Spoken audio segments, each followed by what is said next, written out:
இன்றைக்கி ஒரு simple mehndi designs எப்படி போடுறதுன்னு பார்க்கலாம். அதுக்கு நான் ஃபஸ்ட்டு ஒரு ஸ்பைரல் போட்டுக்கிறேன். அதுக்கப்புறம் அதை சுற்றி அம்ஸ் போட்டுக்கிறேன். மறுபடியும் அம்ஸ் போட்டுக்கிறேன். அது முடிஞ்சோடனையும் மறுபடியும் ஒரு அம்ஸ் போட்டு இந்த அம்ஸ் வந்து கொஞ்சம் பெருசாக போட்டு சைடில் பார்டர் லைன் கொடுத்துக்கிறேன். பார்டர் லைன் போட்டதுக்கப்புறம் நல்லா ஃபில் பண்ணிக்கிறீங்க. அந்த எட்ஜஸ் ஃபுல்லாத்தையும் ஃபில் பண்ணிவிட்டு மறுபடியும் ஒரு பார்டர் லைன் போட்டுக்கிறேன். இது போடுறதுனால ஹைலைட்டடாக தெரியும். மறுபடியும் ஒரு ஹம்ஸ் போட்டுக்கிறேன். இந்த ஹம்ஸ் போட்டு கம்ப்ளீட் பண்ணதுக்கப்புறம் ஒரு மண்டேலா டிசைன் மாதிரி நம்மளுக்கு கிடைக்கும். அதுக்கப்புறம் நம்ம ஒரு ஜிமிக்கி டைப்பில் ஃபஸ்ட்டு டாட்டட் லைன்ஸ் போட்டுட்டு அதுக்கப்புறம் சின்ன கோபுரம் மாதிரி போட்டுட்டு அதில் நான் ஃபில்லிங்ஸ் கொடுத்துக்கிறேன். இதை நல்லா திக்கன் பண்ணிவிட்டு மறுபடியும் 2 லைன்ஸ் போட்டுட்டு ரிக்ஸ் லைன்ஸ் ஆட் பண்ணிக்கிறேன்.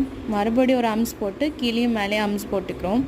சேம் நம்ம கீழே பண்ண மாதிரி இதுலேயும் பண்ணும். இது பிடிச்சிருந்தால் லைக் பண்ணுங்கள், சப்ஸ்கிரைப் பண்ணுங்கள். தேங்க்ஸ் ஃபார் வாட்சிங்.